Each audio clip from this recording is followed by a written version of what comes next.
Today on Locked On Rockies, another bad performance from Rockies starting pitching as the entire rotation, along with just about everything else, needs to be reevaluated. You are Locked On Rockies, your daily Colorado Rockies podcast, part of the Locked On Podcast Network, your team every day.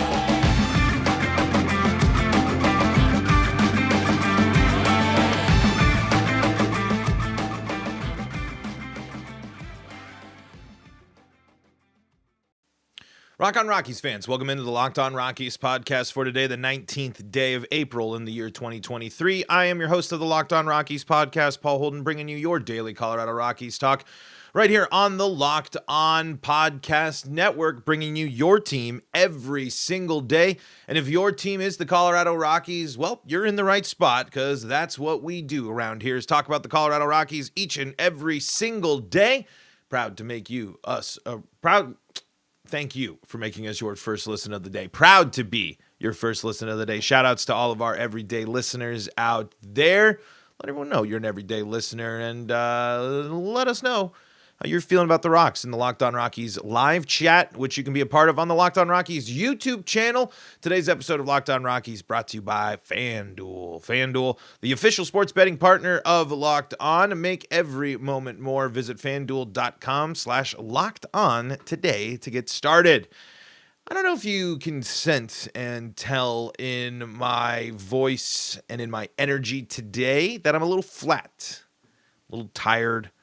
Trying not to get as fired up as usual, but I have to get fired up as usual because the Colorado Rockies, now in the bottom of the third inning as of recording this against the Pittsburgh Pirates, are down 9-0. Charlie Blackmon flies out. Nothing going to do it there. The Rockies starting pitching is the topic of conversation today, and more. Especially the benching of a pretty important player. And before we dive into that, shout-outs to A. Jenkins. Shout-outs to Cassidy Dean. They are here in the Locked On Rockies live chat. Shout-outs to you. I don't know what the Colorado Rockies are going to think after this start, but there is absolutely no shot that José Ureña and Austin Gomber should continue to get extended opportunities. These two pitchers have not panned out. It was not worth signing José Ureña again. It has been proven. Another multi-home run game given up yesterday.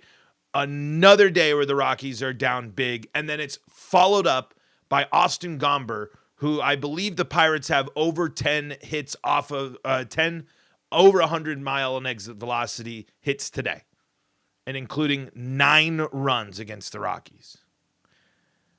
These pitchers aren't cutting it. Embrace it and at least admit to it because it's on full display. We talked about it a lot yesterday, but you have to say something. You have to say something of substance. You have to do something of substance because to continue to allow these pitchers to go out and just look abysmal is awful. I would rather see young Rockies prospects putting up these performances than José Ureña and Austin Gomber. And it is time for the Colorado Rockies to come out and say what a mistake the Nolan Arenado trade was. Because games like today, where Austin Gomber gives up 9 runs in 2 innings of work, Montero is benched for poor performance, is the harsh reminder of what this team did and how this team operates. This team has decided to go with José Ureña and Austin Gomber over better options. This team decided to not be more aggressive in bringing back more consistent and pitchers that have performed for them in the past. And this is what we are given. There is no team in all of baseball that starts Austin Gomber or José Ureña anymore. Maybe very few. Very few teams. I guess I shouldn't say that. that no teams, because certainly at some teams they would, and they're starting for the Rockies. But this rotation is going to lose more games and is going to continue to be unable to go past the 5th inning. They can't start. It's abundantly clear. Austin Gomber and José Ureña at least cannot start baseball games anymore. They can't. I do not want to see José Ureña pitch instead of Noah Davis upon the return of Germán Marquez. I don't care if Noah Davis has a terrible start the next time. I don't want to see José Ureña keep pitching and keep getting shelled and not getting better. And that's the same and even more amplified on the case of Austin Gomber. Today's pitching performance was an absolute joke. I don't know what they saw. It's fine. Here it is, folks. Here is the time to say it. We have given it enough time. Austin Gomber is not good, or not good the way to the standard of how he got here. Not good enough. He's not getting better. It's not working. It's getting worse. Every choice the Rockies have made while saying that they think they are getting better has made them worse. And that starts with the starting rotation and missing out on bringing back players that were successful and players that wanted to be here. Instead, they rely on trying to scrape the bottom of the barrel and hope for something good.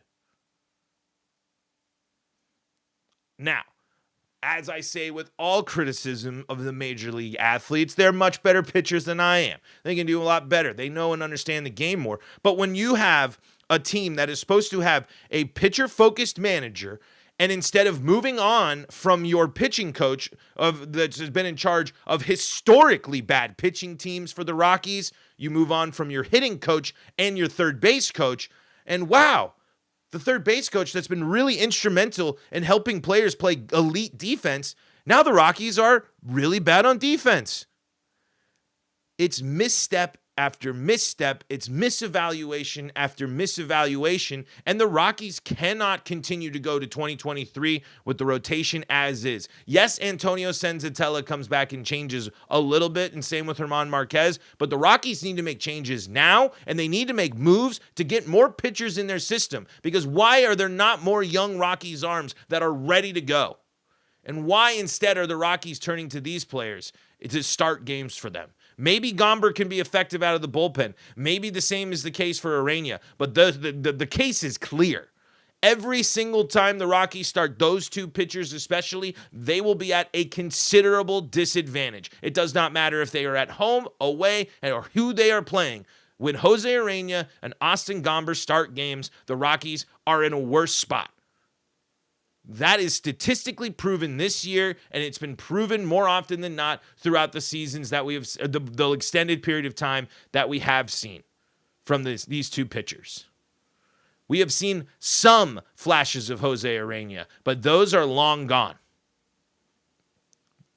When you look at starts like yesterday, and when you look at starts like today, it looks like the game of baseball has passed those two pitchers on, personally. Austin Gomber can't miss a bat. José Ureña can't find the zone and can't miss a bat either. And when you play at a place like Coors Field, you're going to get bit more often than not. There's just, the writing is here. You cannot sit here and not make an adjustment when the Pirates come to town and outscore you by an ungodly amount. You can't sit here and think that this homestand has been anything short of a catastrophic failure for the Colorado Rockies. I mean, you can't sit here and say that this season hasn't been a catastrophic failure. The Pirates have outscored the Rockies by a score of 28-6. 28-6. And yes, that also falls on the offense falling flat too, but it doesn't matter the offense has to be better than better when you're down 5 in the first. When you're down 9 after 2. Yesterday, the score wasn't so bad. Ureña actually kept the score relatively low, but you can't have the 4-run innings. You can't do that. To be a starter pitcher, you have to go further than 4 2/3, farther than 5 innings, and that's not what Gomber and Ureña are doing. 4 2/3, 7 hits, 5 earned, 2 walks on 2 strikeouts for Ureña yesterday. Austin Gomber's line today: 2 innings, 9 hits, 9 earned, 3 walks, 1 strikeout. That's unacceptable. While Ureña might not have given up as much in the terms of earned runs, it's still immediately down early. It is just, something has to change. They need to make an adjustment in the way they pitch or in the way they approach the game. The Rockies need to reevaluate how they are used. And that's just one thing. We haven't even gotten into the fact that the Rockies just benched one of the player that's supposed to be one of the biggest names in the game, the biggest names and contributors for the Rockies this year. And we will do that coming up in segment number 2. Before we do that, got to tell you about our friends at eBay Motors. eBay Motors is the place that's going to make sure you have the right part for any auto need. For a championship team, it's all about making sure every player is a perfect fit. It's the same when it comes to your vehicle. Every part needs to fit just right. So the next time you need parts you need fits right the first time around, you can head to eBay Motors. Just add your ride to My Garage and look for the green check to know the part will fit, or you can get your money back. Because just like in sports, confidence is the name of the game when you shop on eBay Motors. And with over 122 million parts to choose from, you'll be back in the game in no time. After all, it's easy to bring home a win when the right parts are guaranteed. Get the right parts, the right fit, and the right prices on ebaymotors.com. As you love to say, Broncos country, let's ride. Eligible items only. Exclusions do apply. This is the Locked On Rockies podcast. We are free and streaming on your favorite streaming service. We are also live on the Locked On Rockies YouTube channel, where you can find the video podcast. You can also be part of the show. We thank you for your subscription to the Locked On Rockies podcast. We appreciate Cassidy D, Nicholas Delvo, and A. Jenkins hanging out in the live chat today. Chris Bryant takes a pitch on the inside, and as we're recording, the Rockies down 9-0. No hits on the day yet, through 3 as well. Cassidy Dean says, it's a mess. It's disorganization from the top down. Excluding injuries, we have some decent guys on the roster. When this level of disappointment happens repeatedly, it's not for lack of talent. Granted, our roster is definitely not as strong as others around the league. And, hey, I was one that expressed some confidence in this roster. I was the one that said that this roster had some interesting pieces. But we also know the pitfalls of that. We also know how bad this team can perform and how bad some of these players can perform at some points. And we've seen it last year, and we've seen enough from most of the veterans on this team that you have a good idea of what the peaks and valleys are for this team. And yes, they have gotten banged up. The Rockies have the Brendan Rodgers injury being the most catastrophic one for sure. Of course, losing multiple the injury bugs certainly has been bad. But I don't think that's enough to justify I think it's more of a misevaluation from myself. I don't think I really looked into even how poor the possibility was. I was too bullish on the fact of looking at some of the names, looking at the possibilities, looking at things of this nature, that the Rockies certainly could overperform more likely than they would underperform. But I think we didn't focus and evaluate enough that the Rockies were simply relying on the wrong people. While not committing to an identity or plan. This is, again, a team that tells us they draft and develop, but yet we don't have any pitchers we can turn to right now confidently, outside of Peter Lambert, who's on a pitch count, and Noah Davis, who's already up, and Ryan Feltner, who's there. But none of those either are, wow, must, whoa, hello, Yahtzee, pitching prospects. There's not a pitcher really in the Rockies organization. There's ones that are interesting, sure, but there's none that say, wow, hello, gotta have them. So why are the Rockies not being more aggressive in rebuilding that? Why did the Rockies do what they've done to get to this point? Every inaction from the Rockies, every move they've made, every deal they've signed or not signed has led to this point where the Rockies are playing worst in the league baseball and no signs of improving. They are on a 7-game losing streak and are down 9 at home. They are threatening to being swept. Mike Moustakas is going to put them on the board here with the sac fly, but they're threatened to being swept at home, which is supposed to be the Thunderdome for teams. And then they got to go out and, the rest of this road trip and the rest of the stretch is going to be a slog for the Rockies. Are we really confident that this roster has the capabilities to come back in any of these games, in any of these situations, and handle this adversity? I don't think so. I think what you're seeing right now is there's not a real strong bolt of leadership or there's not really, it's not accountability. I mean, I know people hold themselves accountable. I'm not saying that, but the Rockies just look like a ghost town. They look void of life. There's no fun with this team right now. It looks like, it's been a pain to watch, but it looks like the Rockies, it's a pain for them to play right now. And that's not how it should be, especially not with successful teams. It's a grind. It's baseball, sure. And it's slow starts, but then it just, at least if the Rockies were loaded with young guys figuring it out, that's exciting in its own way. And that's building a chemistry for the future. The Rockies right now are just a hodgepodge of players that you just kind of are scratching your head a little bit and wondering what the plan is. And on top of that, now, one of the biggest names and one of the things that a lot of us were excited to watch this season in the wake of the Rodgers injury was seeing Montero every day. And while that hasn't panned out, he's now benched.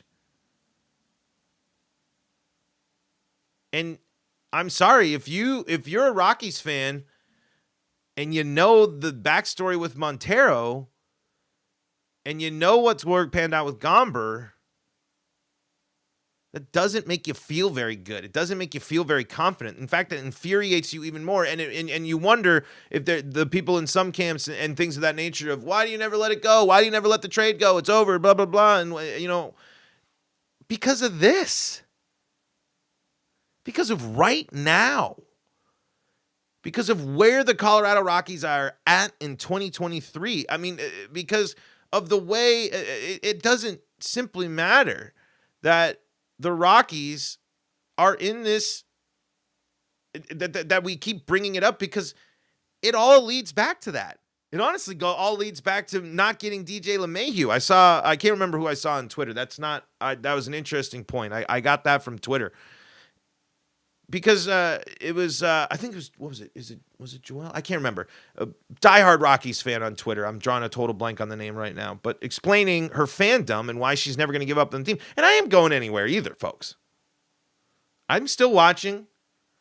I'm still watching the Rockies down 9-1 in the bottom of the fourth here against the Pirates. And I'm still going to watch all year. And I still would do so probably not even with the podcast, because I do care about the team, and a lot of us do.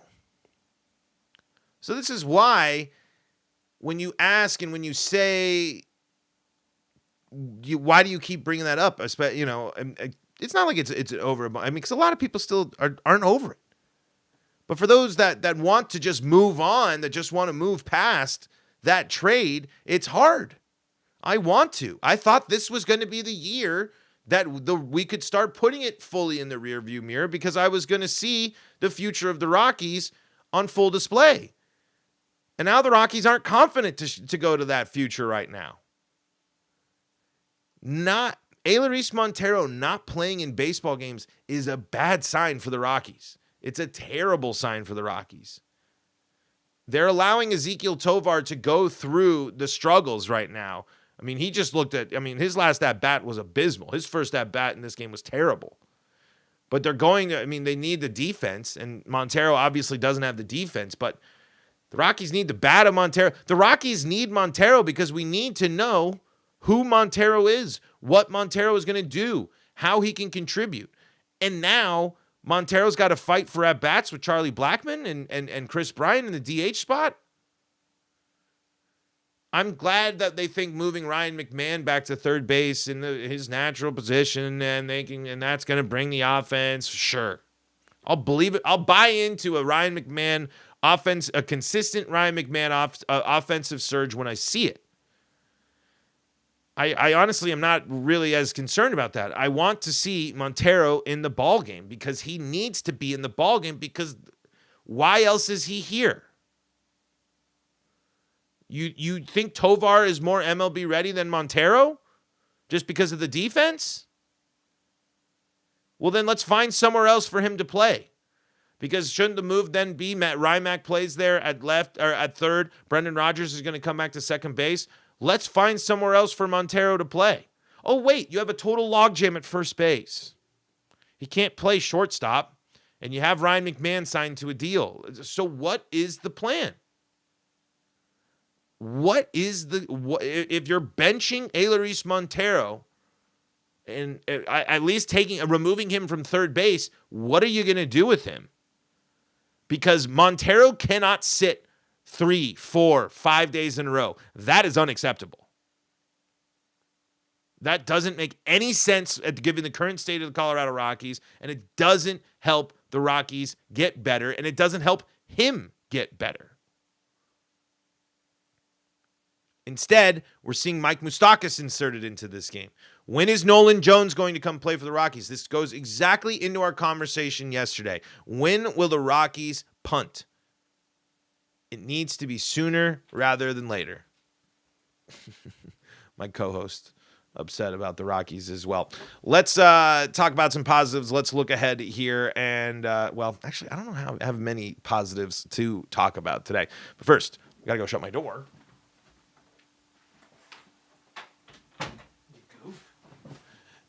All right, and I got to tell you about our friends at the Ultimate Baseball GM. We're talking all about our ideas, our decisions, our choices for the Rockies.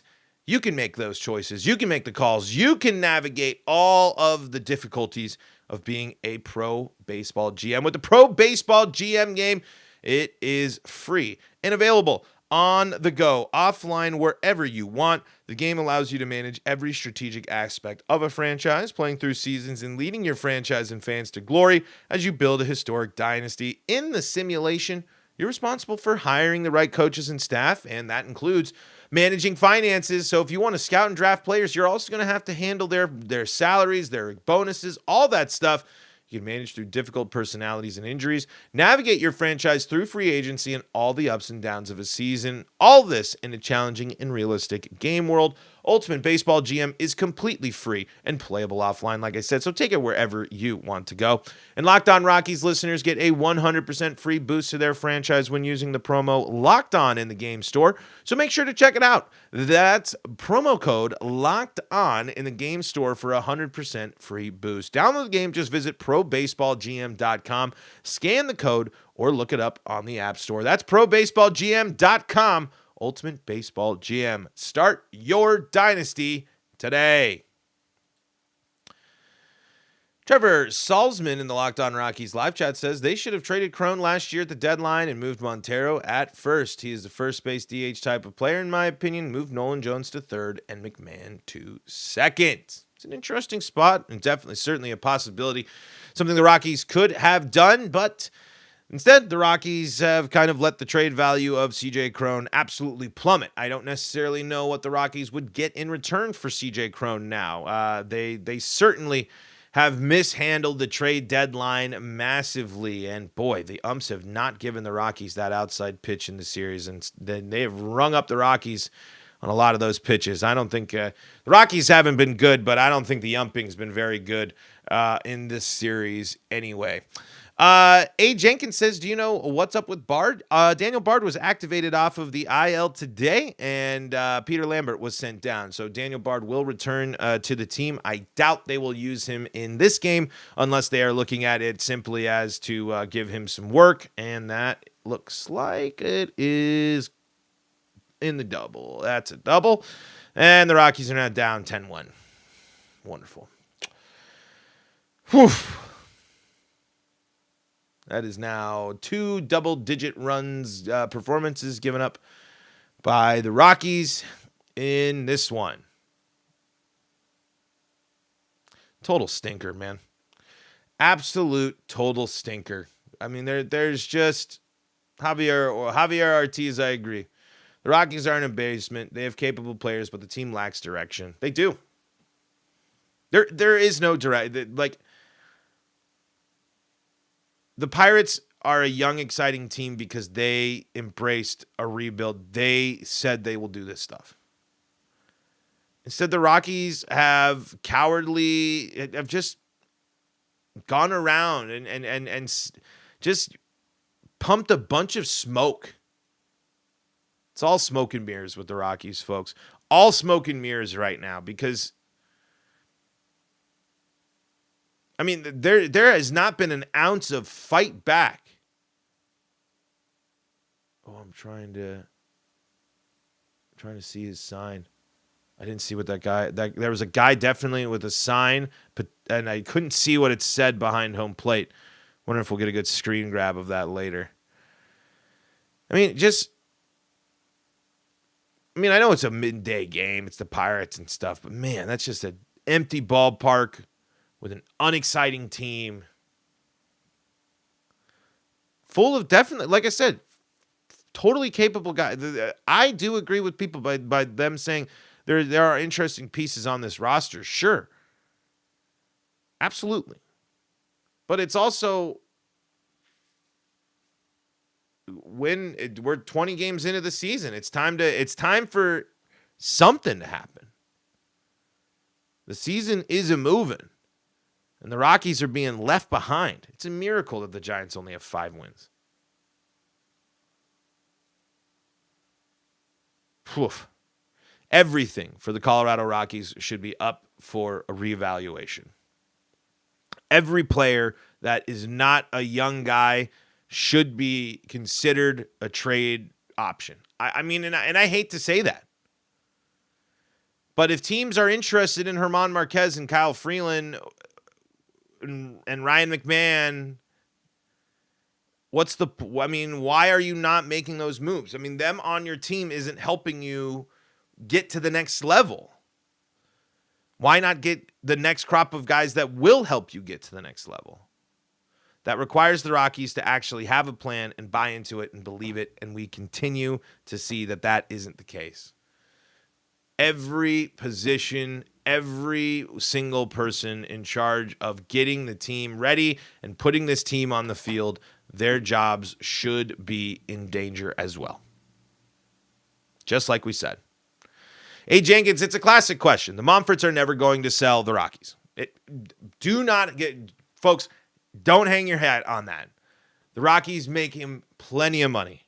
He ain't going anywhere, and he don't care how good or how bad the Rockies are, because he and his family are taking over Denver, and they're going to be set. That is the reality of the ownership of the Rockies. They ain't going anywhere. They ain't selling anytime soon. Folks, that's going to do it for today's episode of Locked On Rockies. Thank you so much for joining us. Bit of a downer pod today, I know, but I'm sorry. I don't have any. I wish I could be more upbeat for you. I don't have much. I don't think there's much to be upbeat about with the Rockies after a series like this. Hey, we're going to be breaking down the series, doing a little bit more of the game analysis. I know the last two podcasts haven't necessarily been game analysis centered as much as maybe some of y'all might be looking for. We're going to be crossing over with Locked On Pirates to be breaking down the whole series and the things like that. And again, I want to talk about why the Pirates are winning right now and why the Rockies aren't. We're going to get into that there. Coming up you see. And this is an interesting question here from Trevor Salzman, and we'll just a quick answer and something, because this won't be the last time that we're going to have this type of question. What do you think the chances are that Dick Monfort actually makes big moves as you see attendance drop this bad? I don't know, man. I really don't, because I mean, attendance is going to drop, but I still think through the summer and once school's out and everything, Coors Field is not going to have a problem with people showing up. Just like they always do. Numbers will go down, but I don't think that's necessarily going to be enough to make Dick Monfort instigate a bunch of change. I hope so. I don't think it will be, though. Thank you for making us your first listen of the day. Catch us, like I said, crossing over Locked On Pirates tomorrow, breaking down the series, and every day, Rockies action right here on the Locked On Rockies podcast. Free and streaming on your favorite streaming service. All you got to do is search Locked On Rockies and be part of the show. Your subscription to Locked On Rockies is a big-time help here for us, and your participation in the live chat makes the show even better. So shout-outs to Jocelyn Cooper, to Trevor Salzman, to Javier Ortiz, and Cassidy Dean, Rat King, and Nicholas Delvo, all for hanging out on the show today. Thanks for being the everyday listeners that you are. And until next time, this is Paul Holden saying so long from the Locked On Rockies podcast.